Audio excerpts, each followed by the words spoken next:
At the end of January, Londi Ulu suddenly became unemployed. USAID, the US Agency for Development, suddenly closed, ending funding for hundreds of thousands of organizations, like the NGO the young South African worked for. With this social worker, we went to one of the poorest neighborhoods in Johannesburg, Hillbrow.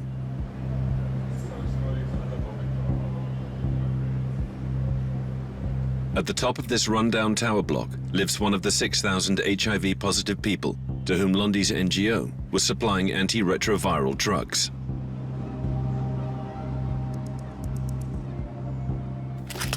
This one I was given last. Yeah, they gave me 4 bottles. So this can last for how long?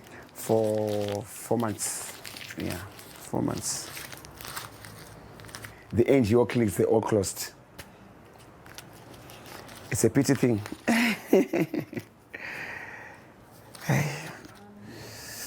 Diagnosed in 2011, Tiny's health is being put at risk by a decision made thousands of miles away in the United States.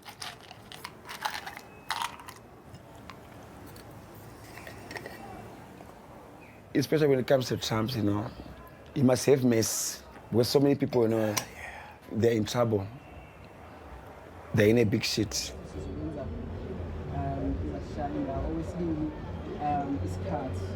Are you good? And how are you surviving? I'm sad. I'm very sad about what happened. Very sad. So I don't know how are they gonna make it happen or make it work. The medication that we were offering, it was a great medication because in 1 month when you're proper taking your medication, you will be undetectable and you'll be viral suppressed when you take your medication proper in a month. So now with that, it's going to reverse. It will cause harm because they will be prone to other illnesses like your TB, they will be prone to other, your STIs, your hepatitis. Despite her sexually transmitted disease, Tiny makes a living as a sex worker. Health professionals fear a resurgence of the epidemic. South Africa already had the most HIV-positive people in the world, almost 8 million, or 1 in 5 adults. And cuts in subsidies also threaten the research sector.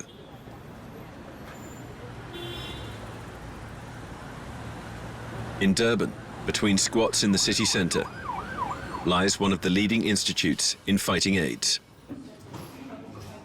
Caprisa.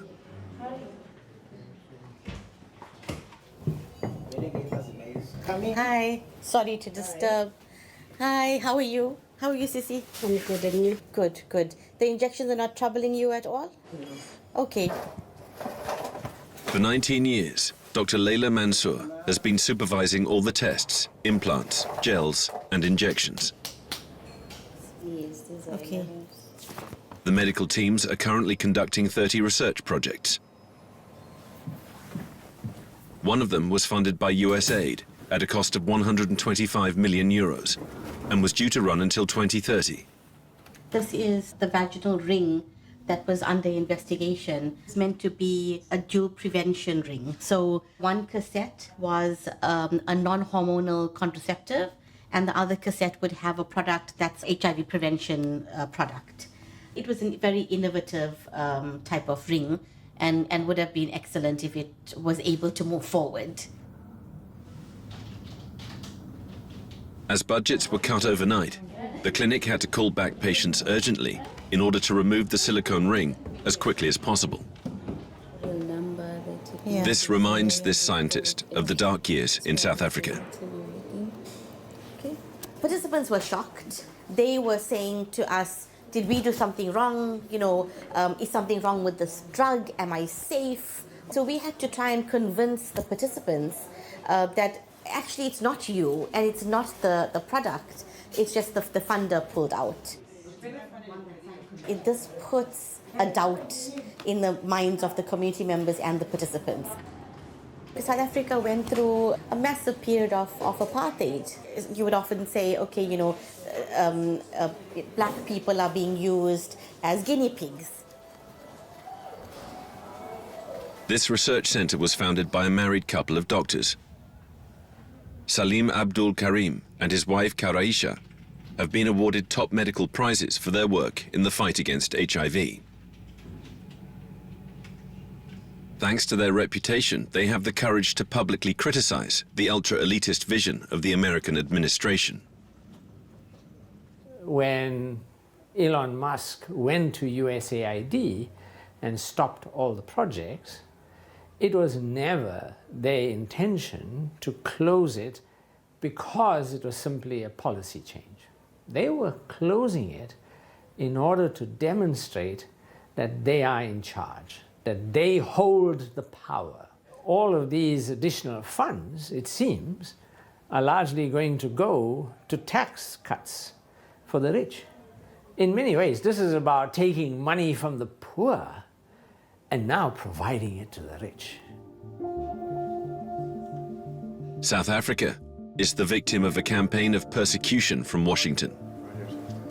Like the other countries of the global south, it is suffering from the ending of USAID subsidies initiated by Elon Musk and Donald Trump to save money.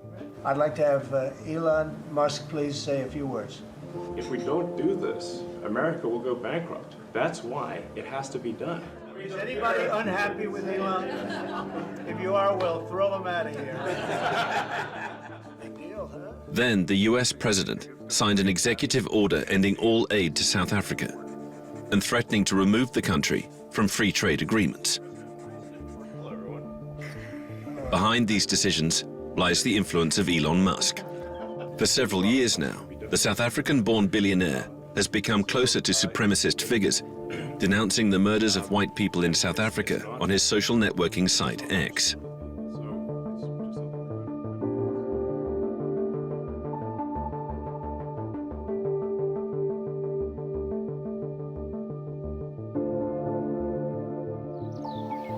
But Donald Trump was also reacting to an expropriation law passed in January 2025 that authorizes the South African government to seize abandoned land. Faced with American threats, the South African president spoke up. We are, as South Africans, a resilient people, and we will not be bullied.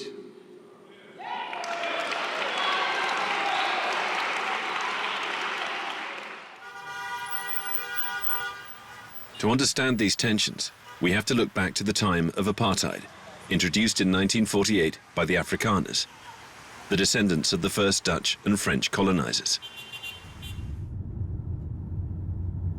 With Lindy Koorts, an Afrikaner historian, we explore Waterkloof, Pretoria's most upmarket area, where Elon Musk grew up. The richest man in the world was born in 1971 into an English-speaking South African family. He enjoyed all the privileges given to white people. In the 1980s, if you grew up as a child then, the only time you ever met a black person was if that person was serving you, either as a domestic worker or the gardener.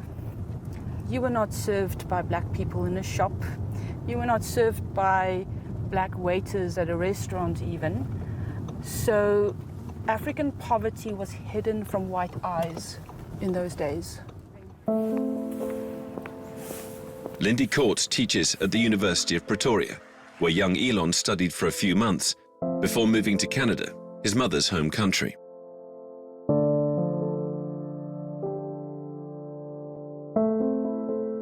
At the time, classes were taught exclusively in Afrikaans, the language of the ruling Afrikaners.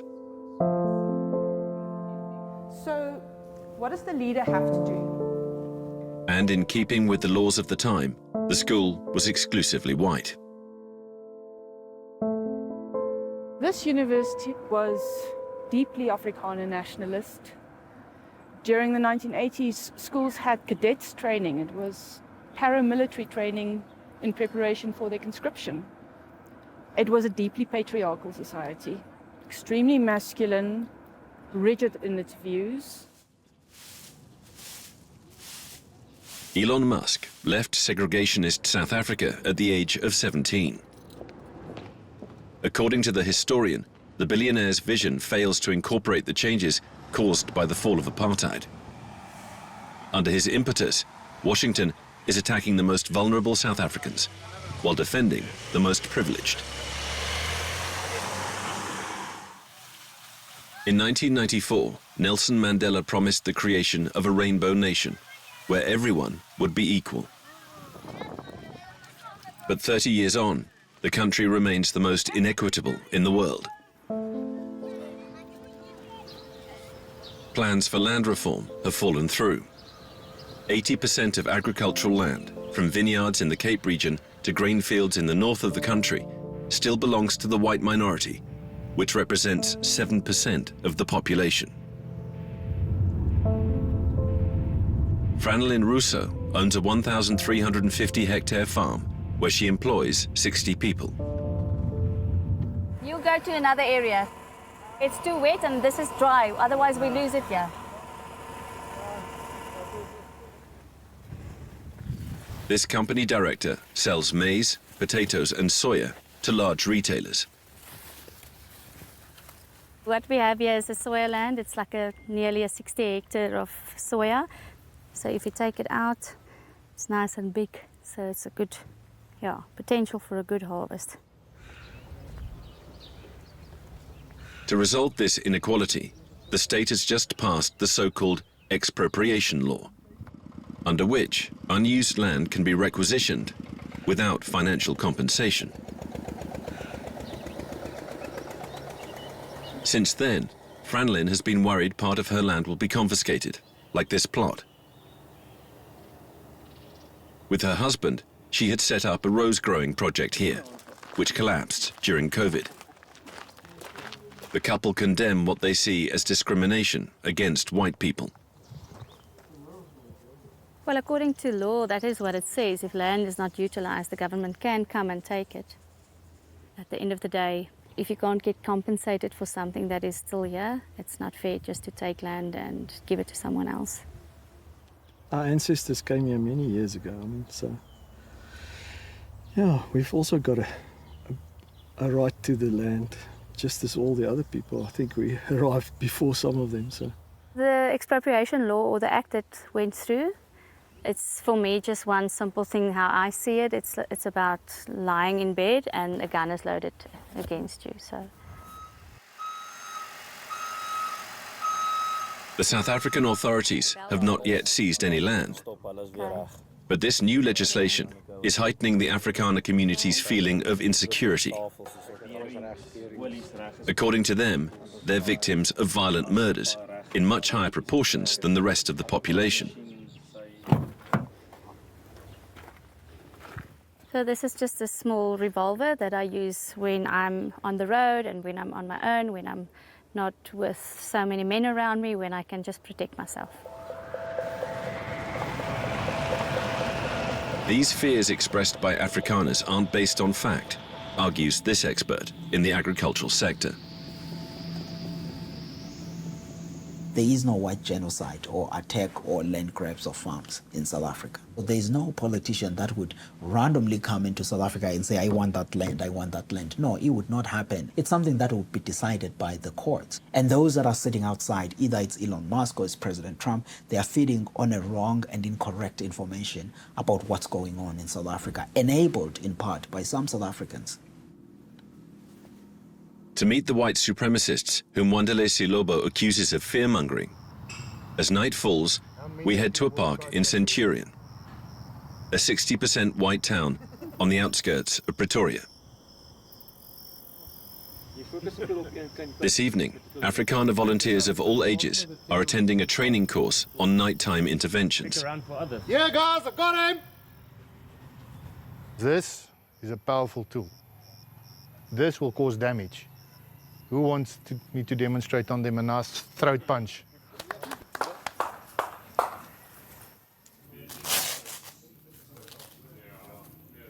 At this stage we have handcuffs ready to go, so it's basically fast deployable handcuffs. Then of course you have extra magazines for your firearm. And then last but not least, you have your firearm. And if that all fails, there's two more firearms here. A site manager by day, Gunter Palm spends one evening a week on patrol. Faced with the extreme violence plaguing the country, an average of 75 homicides a day, one of the highest rates in the world, these Afrikaners are taking over from the police, who they say are totally overwhelmed. We can see. We're looking for anything suspicious. Open gates, open vehicles, open... Within 30 seconds, we went from a suburban area to this shopping center that's been here for many, many years. And very quickly, if you look over there, you'll see the difference. It's a mixture of homeless people and drug addicts. You never know what they might be carrying. It can be a screwdriver, it can be an automatic rifle. Why do you take those risks? It's a good question. We do it because we have to. If we don't do it, who's gonna do it? There are 10,000 volunteers like Gunter Palm across the country, working in 177 neighborhood patrols. All of them are linked live to AfriForum HQ.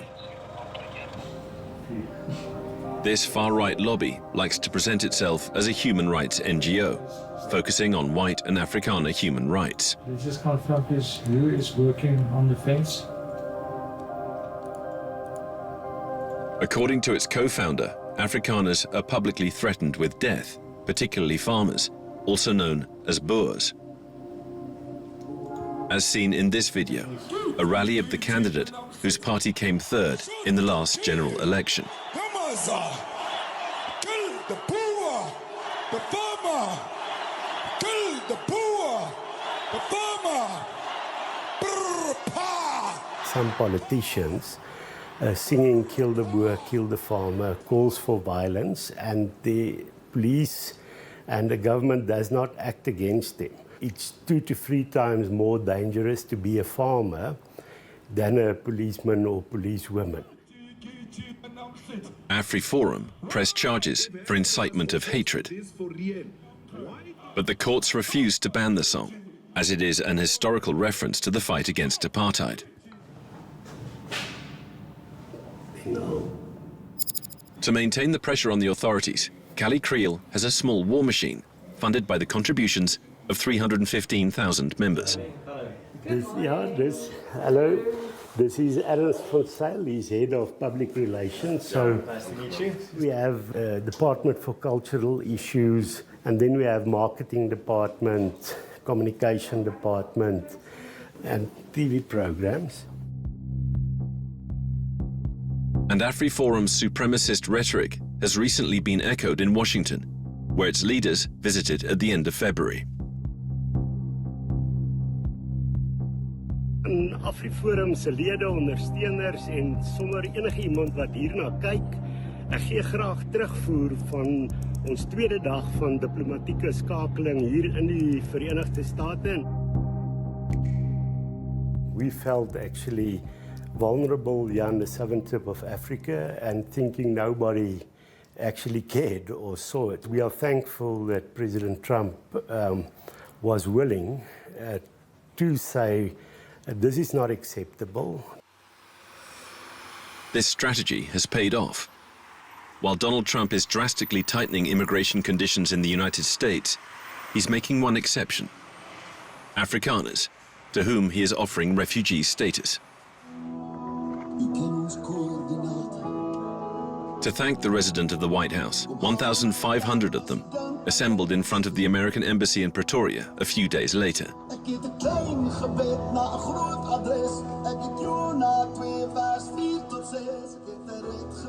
That thing said, "Make South Africa great again." That was me in front of the whole thing. We met with the organizer of this demonstration.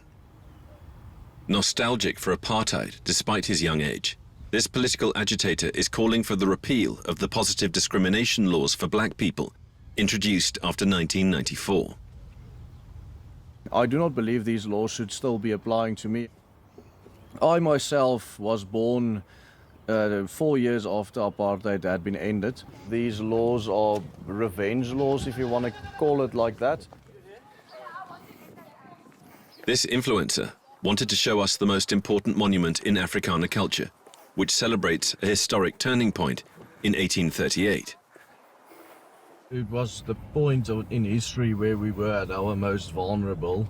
The chances of us going extinct was at its highest because the Zulus wanted to kill all of us, and they did not succeed.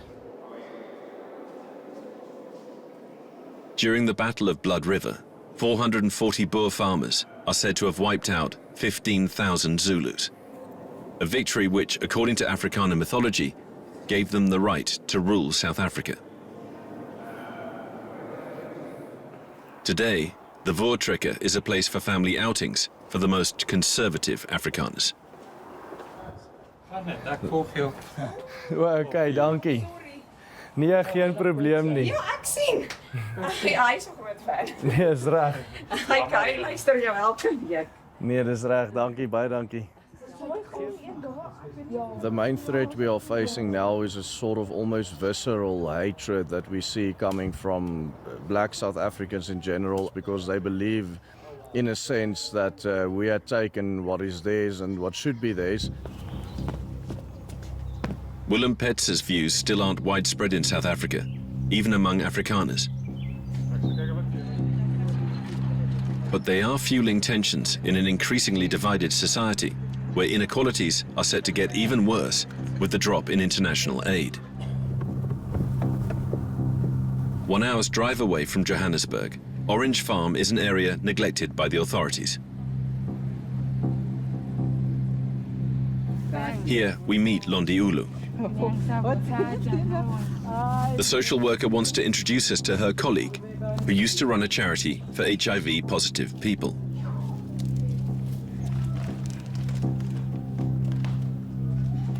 These are one of the self-test kits that we were giving out to people coming into the center, and we also had our volunteers going out onto the field giving these testers to people within the community.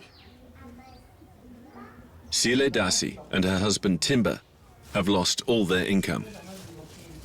The family survives on its vegetable garden. This is Iminati. Yes, she's our firstborn daughter. She's 8 years. And then this is Tando, the lastborn. She's 3 years. What do you like doing? Swimming. And what? Playing. I'm a bit discouraged that we can't continue to provide our kids with the most essential needs. The little one is attending ECD. This month she couldn't go. Next month she's not going to be going because I don't have money to pay for those services. This is the first time ever in my life where international politics have had a direct impact on the community's life, my life, and the life of my kids. Londi, meanwhile, has had to give up her flat and sell her furniture to keep up with car loan payments. Her chances of finding a new job in a sector that has now collapsed are extremely slim. So now a lot of organizations have shut down with a number of employees that are now unemployed. It's difficult. I wouldn't say it will be easy for us to actually go back to getting the same funding that we're getting from USAID.